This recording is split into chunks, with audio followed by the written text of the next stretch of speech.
Very good morning to all of students. कैसे आप सभी लोग? उम्मीद करता हूँ सभी लोग अच्छे होंगे। टॉपिक्स आपको अच्छे से समझ आ रहे होंगे। आज की क्लास में हम लोग डिस्कस करने वाले हैं मैट्रिसेस को। हालांकि इसका एक इंट्रोडक्टरी वीडियो मैंने बना दिया, अगर आपने नहीं देखा है तो ऊपर आई बटन पर क्लिक करके आप उसे देख सकते हैं। एमसीक्यू के बारे में हम लोग डिस्कस कर चुके हैं और मैं एक बार फिर से आपको बता देना चाहता हूँ कि हम लोगों के सिलेबस में जो 2023 में अभी आप पेपर अटैम्प्ट लेंगे उसमें आपको 20 एमसीक्यू आपको देखने को मिलेंगे, जिसमें कि 18 एमसीक्यू होंगे और +2 असर्शन बेस्ड क्वेश्चंस होंगे। फिलहाल हम लोग क्या कर रहे हैं, 18 एमसीक्यू को कवर करने की कोशिश कर रहे हैं। तो चलिए आज की क्लास में देखते हैं कि किस टाइप के क्वेश्चंस अपने पास हैं। तो ये कुछ नोट पॉइंट्स हैं जो कि मैंने आप लोगों को शीट दी होगी, तो उसी शीट का ये एक छोटा सा पार्ट है।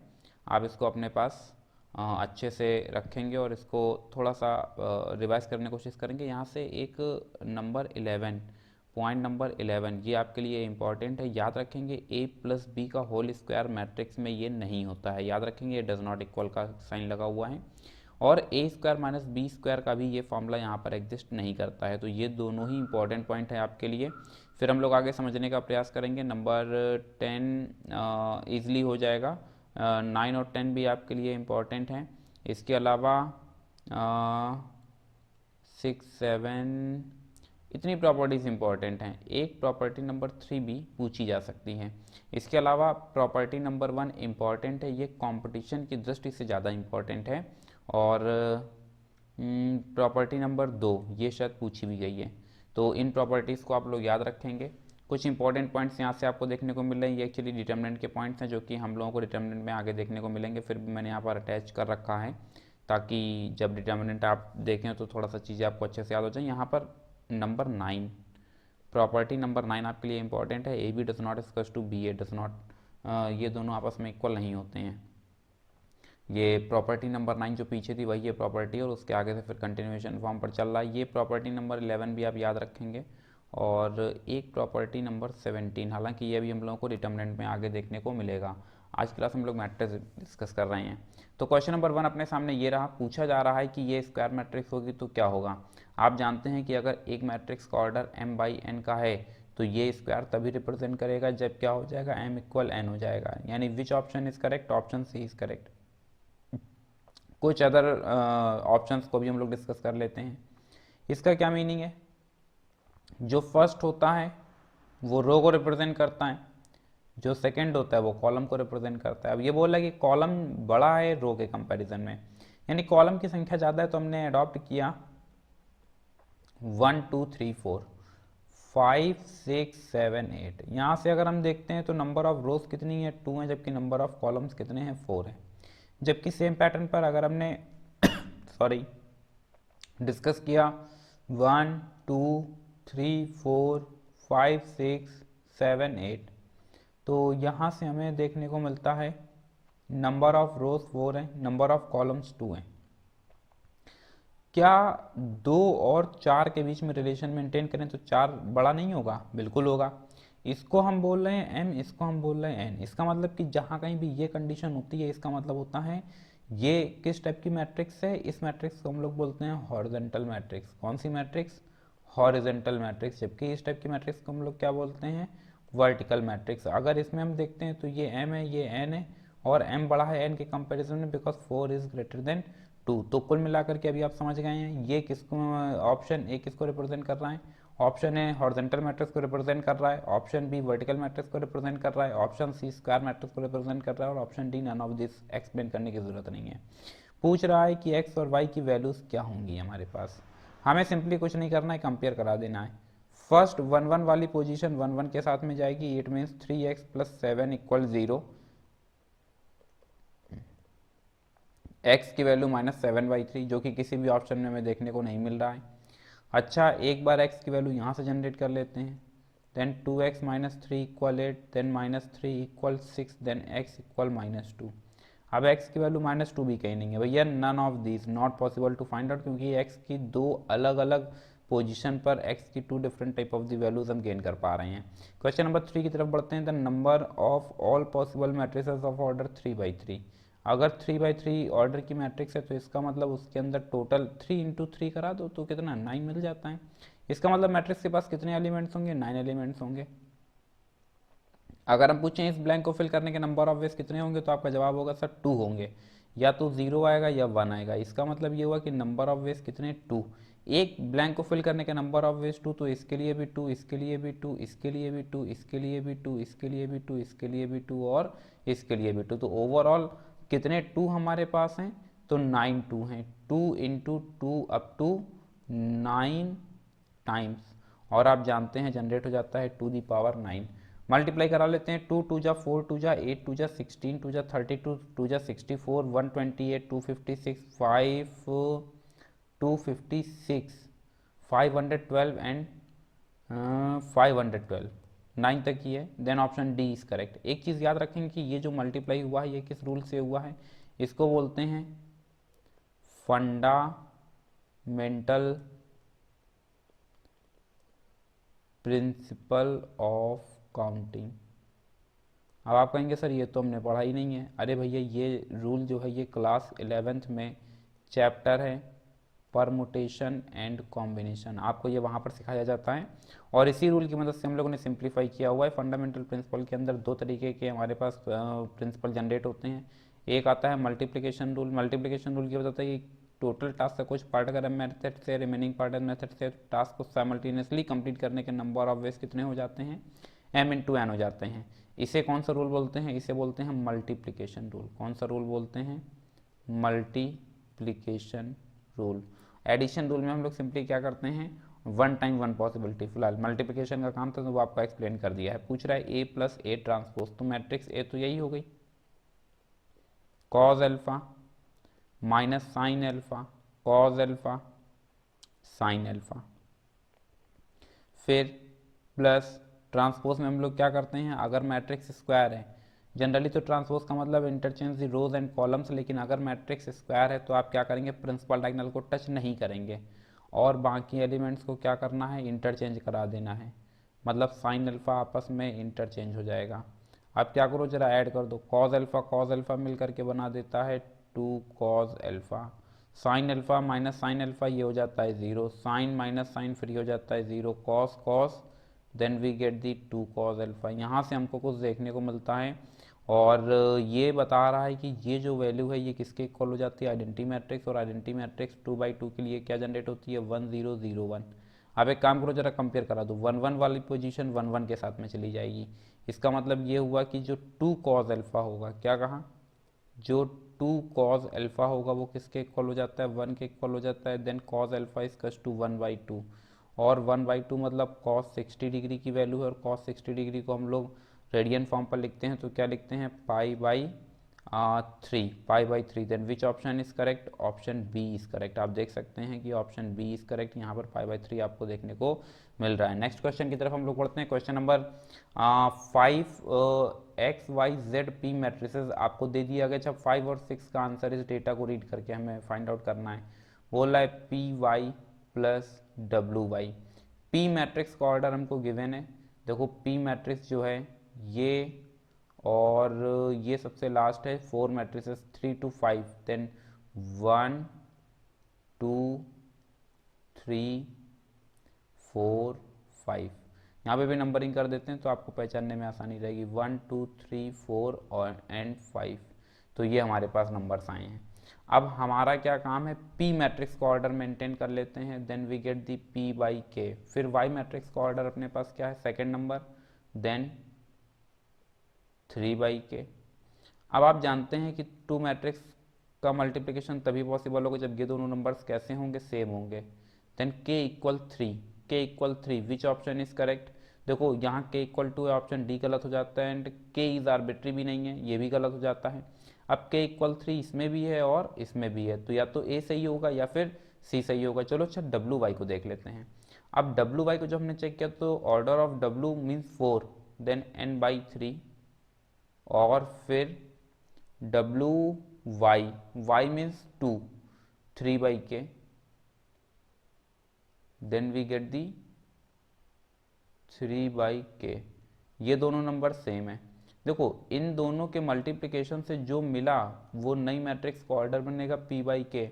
यहाँ से जो हमको मिलेगा वो उसका ऑर्डर होगा N/K। अब आप जानते हैं कि टू मैट्रिक्स को हम तभी ऐड कर सकते हैं जब वो दोनों कैसी हो, सेम ऑर्डर की हो। तो सेम ऑर्डर का मतलब जो ऑर्डर ये हो वही ऑर्डर ये हो। के इसके पास भी है, के इसके पास भी है, तो मतलब मेंटेन क्या हो जाए, पी और एन अगर आपस में इक्वल हो जाते हैं तो बात बन जाती है। Then option A is correct. Question में कह रहा है कि if N is two P then 7x minus 5z। x की वैल्यू हम लोग फाइंड आउट कर लेते हैं।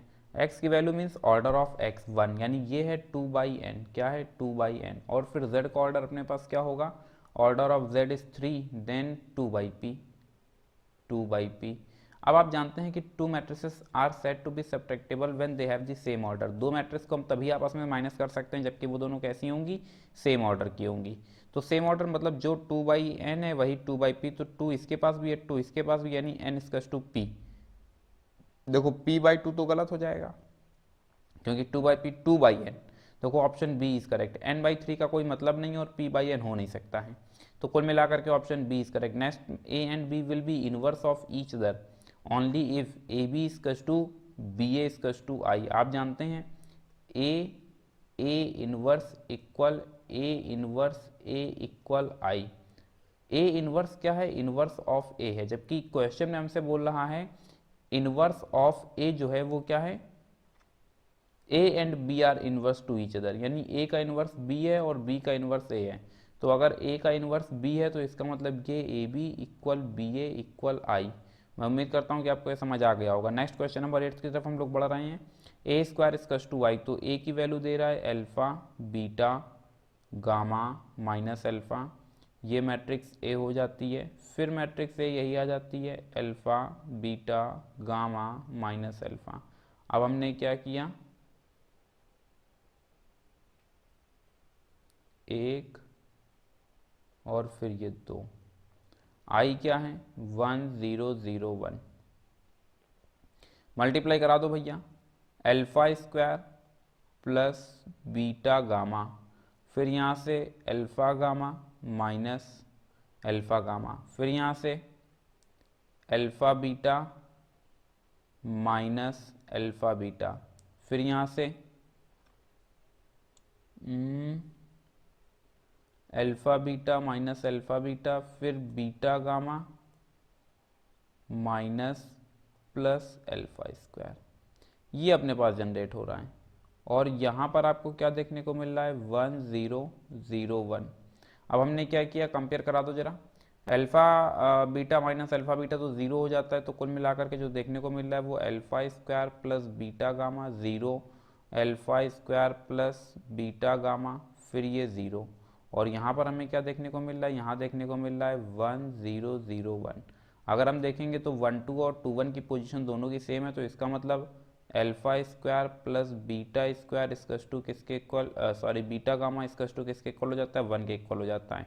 अगर थोड़ा सा और सिस्टमेटिक रखें तो 1 minus alpha square minus beta square इसकस to 0, 1 minus alpha square minus beta square नहीं है यार, बीटा गामा है, minus beta gamma. Then option C is correct. Next question की तरफ बढ़ रहे हैं। If the matrix A is both symmetric and skew symmetric then, तो निश्चित तौर पर ये जीरो मैट्रिक्स होगी। देखो स्क्यू सिमेट्रिक मैट्रिक्स स्टार्टिंग में ही आपको चार्ट मैंने दिखा दिया था। जो स्क्यू सिमेट्रिक मैट्रिक्स होती है उसका प्रिंसिपल डायगोनल कैसा होता है, उसका प्रिंसिपल डायगोनल जीरो होता है। एवरी, ये देखो पॉइंट नंबर 2 है, every diagonal element of skew symmetric matrix is always zero.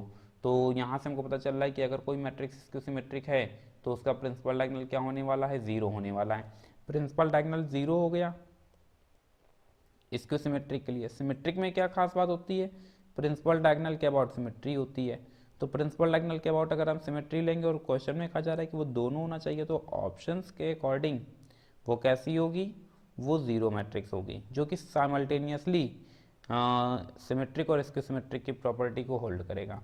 Question number 10 की बात कर लेते हैं। A square is to A, then what is the value of this. A plus B का होल क्यूब मुझे लगता है आप लोग जानते हैं, मैं लिख भी देता हूँ, A cube plus B cube plus 3ab A plus B, इसी का यूज़ करने जा रहे हैं। यहाँ से देखने को मिलता है I cube plus A cube plus 3ab I plus A minus 7a। I plus A square into A plus 3a plus 3a square minus 7a, then I plus what is the value of A square, A square की वैल्यू A आ जाती है into ये वाला ए copy paste हो गया, यहाँ से 3a, ए स्क्वायर की वैल्यू ए माइनस 7 है। अब बार बार बोलेंगे ए स्क्वायर की वैल्यू ए कहाँ से हुई है, ये देखो गिवन की गई है, यहाँ से आई प्लस ये दोनों मिलकर के फिर ए स्क्वायर बना देते हैं plus 3a plus 3a minus 7 है। यार ये दोनों मिलकर के 6a बना रहा है और ये एक 7 है। ए स्क्वायर की वैल्यू वापस से हमने क्या पुट कर दिया, a प्लस 6a माइनस 7 है। मुझे लगता है ये सब मिलकर के कैंसिल हो जाते हैं तो बच जाता है iota. Option C is correct. फिर देखो if a and b are square matrices of the same order then, देखो अभी स्टार्टिंग में मैंने ये बात आपको बता दी थी कि a प्लस बी और a माइनस बी बहुत ज़्यादा पॉपुलर है और आप देख रहे हैं कि ये अपनी शीट से इस तरीके क्वेश्चन सीधे देखने को मिल रहे हैं। पॉइंट नंबर 11 मैंने कहा था कि ये आपके लिए इम्पॉर्टेंट है और यही आप देख सकते हैं कि यहाँ पर डज नॉट इक्वल का साइन लगा हुआ है, इसका मतलब कि विच ऑप्शन इज करेक्ट। देखो सही क्या है ये तो नहीं पता लगा जा सकता है, लेकिन हाँ ये हमको पता है कि ये तो नहीं सही होगा, ऑप्शन ए नहीं सही होगा, डायरेक्टली पता चल रहा है। आप क्या करो, इन दोनों का मल्टीप्लाई करा दो। जब ए का मल्टीप्लाई हमने ए से कराया तो मिल जाता है ए स्क्वायर, फिर ए का मल्टीप्लाई हमने करा दिया बी से तो माइनस का ए बी, फिर बी का मल्टीप्लाई ए से, then we get the plus का बी ए और फिर बी का मल्टीप्लाई बी से, देन माइनस का B square, A square minus B square plus B A minus A B, then option C is correct. Question number 12 की तरफ हम लोग आ गए हैं। पूछ रहा है कि कौन सा डिफाइन होगा, ये मैंने आपको पहले भी बता रखा है। एक मैट्रिक्स ए है, एक मैट्रिक्स बी है, इसका ऑर्डर है पी बाई क्यू, इसका ऑर्डर है आर बाई एस। अब हमसे पूछ रहा है कि अगर इन दोनों का मल्टीप्लाई कराएंगे तो नई मैट्रिक्स मतलब मैट्रिक्स मल्टीप्लिकेशन पॉसिबल होगा या नहीं होगा। ये बात डिपेंड करती है कि दो नंबर्स किस तरीके के जा रहे हैं। दो केसेस बनते हैं। Case number 1, if Q does not equals to R, तो यहाँ से नॉट पॉसिबल, क्या कहा, नॉट पॉसिबल। जबकि यहाँ से हम देखते हैं तो ये चला जाता है Q इक्वल आर, इसका क्या मतलब है, इसका मतलब है पॉसिबल, इसका क्या मतलब है पॉसिबल। अब Q इक्वल आर का मतलब हो गया पॉसिबल, ये एक नई मैट्रिक्स आ जाती है C, तो जो नई मैट्रिक्स होगी उसका ऑर्डर होगा P बाई एस, क्या होगा P बाई एस। तो इसी रूल का हम लोग यूज़ करेंगे और वो पूछ रहा है कि क्या ए बी और बी ए पॉसिबल है, तो इस मैट्रिक्स ए का ऑर्डर क्या हो जाता है 2/3, मैट्रिक्स बी का ऑर्डर क्या हो जाता है 3/2। अब देखो अगर ए बी पॉसिबल होगा तो ये दो नंबर्स यानी ये 3 और ये 3 दोनों सेम आ रहे हैं, इसका मतलब कि ए बी पॉसिबल है। और अगर इन दोनों का ऑर्डर हम चेंज कर दें तो बी को पहले लिखते हैं, ए को बाद में लिखते हैं, तो बी का ऑर्डर 3/2, ए का ऑर्डर है 2/3 और देखो वापस से फिर ये दो नंबर सेम हो जाते हैं, मतलब ए बी और B A both are defined. Option C is correct. फिर नेक्स्ट क्वेश्चन की तरफ हम लोग बढ़ रहे हैं। क्वेश्चन नंबर 13 में चर्चा की जा रही है। द मैट्रिक्स पूछ रहा है ये किस टाइप की मैट्रिक्स है, तो याद रखेंगे ये हमारे पास एक स्क्वायर मैट्रिक्स है। डायगोनल मैट्रिक्स नहीं होगी क्योंकि डायगोनल मैट्रिक्स में ये प्रिंसिपल डायगोनल होता है और ऑफ डायगोनल एलिमेंट्स 0 होते हैं। क्वेश्चन नंबर 14 की चर्चा कर लेते हैं। क्वेश्चन नंबर 14 में कहा जा रहा है if A and B are matrices of the same order, then पूछ रहा है कि ये कौन सा इसमें से सही होगा। तो मैट्रिक्स सिमेट्री हो या स्क्यू सिमेट्री हो, क्या कहा, मैट्रिक्स सिमेट्री हो या फिर वो अपने पास स्क्यू सिमेट्रिक, दोनों ही कंडीशंस में हमें एक कॉमन वैल्यू देखने को मिलती है और वो ये है, कहाँ चला गया भाई कर्सर, अगर मैट्रिक्स सिमेट्रिक होगी तो ए डैश इक्वल्स टू ए होता है और अगर स्क्यू सिमेट्रिक होगी तो ए डैश इक्वल्स टू माइनस ए हो जाता है। यहाँ से अभी जो हम डिस्कस कर रहे हैं जरा देखेंगे, दोनों का जो LHS पार्ट है उन दोनों में ही डैश हमें देखने को मिल रहा है। RHS में प्लस और माइनस से हम लोग डिस्कस कर पाते हैं कि असल में वो सिमेट्रिक है या स्क्यू सिमेट्रिक है, तो इसकी चर्चा कर रहा है तो हमने यहाँ पर लगा दिया डैश।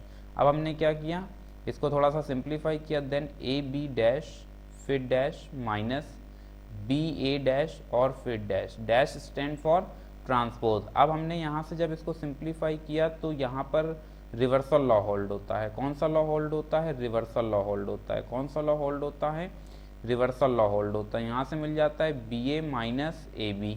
अब B A minus A B अगर माइनस साइन कॉमन कर लेते हैं तो बन जाता है A B minus B A. A B minus B A का मतलब क्या हो गया, ये जो अभी हमने अडॉप्ट किया हुआ था A B dash minus B A dash का होल डैश, देखो ये यही चीज़ कॉपी पेस्ट कर दी गई है। अगर इसको हम एक नई मैट्रिक्स सी मान लेते तो C dash equals to minus C, और ये कौन सी प्रॉपर्टी है, ऑप्शन ए इज करेक्ट। फिर हम लोग नेक्स्ट क्वेश्चन की तरफ बढ़ रहे हैं।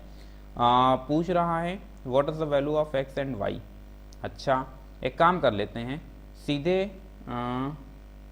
सीधे कंपेयर करा देते हैं इसका 2 और इसका 2, तो then 4x equal x plus 6, then 3x equal 6, then x equal 2। अब x इक्वल टू दो ऑप्शन में है, ऑप्शन बी में भी है और ऑप्शन सी में भी है, तो a और d तो डायरेक्टली गलत हो जाते हैं, ना ही a सही होगा और ना ही d सही होगा। चलो भैया y की वैल्यू जनरेट कर लेते हैं। तो y की वैल्यू क्या जनरेट होगी भाई, इन दोनों को आपस में इक्वल करा दिया जाए, इन दोनों को कराओ 1 1 वाली पोजीशन को, ये थोड़ा सा ज़्यादा इजी पड़ेगा। तो 1 1 से हमें देखने को मिलता है 2x plus Y equal 7, what is the value of 2 into 2 plus Y equal 7, then 4 plus Y equal 7, then y equals to 3, y equals to 3, then which option is correct, option B is correct. और ये last 3 question रहे। If A and B are two matrices of order 3 by m and 3 by n respectively and m is equals to n in the order 5a minus 2b। अरे यार, अगर हमें दो matrix को subtract करना है, इस टाइप के क्वेश्चन अभी पीछे हम लोग अटेम्प्ट ले करके आए हैं, तो अगर हमें दो मैट्रिक्स को आपस में सब्ट्रैक्ट कराना है तो दोनों सेम ऑर्डर की होनी चाहिए। मतलब 3 by m 3 by n दोनों के अगर ऑर्डर को अगर हम कंपेयर कराएं तो फर्स्ट पोजीशन इसमें भी, मतलब 3 रोज दोनों में है, यानी m इक्वल n बोल रहा है, then 3 by N, option D is correct. देखो m बाई 3 नहीं हो सकता है, क्योंकि जो कॉलम है, कॉलम हमें डिस्कस नहीं हो पा रहा कि कॉलम कितने होंगे, लेकिन रो तो कंफर्म है ना कि 3 ही होंगी, तो फिर यहाँ पर m कैसे हो सकता है। अच्छा, यहाँ 3 है लेकिन ये कंफर्म नहीं है, इन्होंने इसको कंफर्म कर दिया और ये भी पॉसिबल नहीं है, then option D is correct.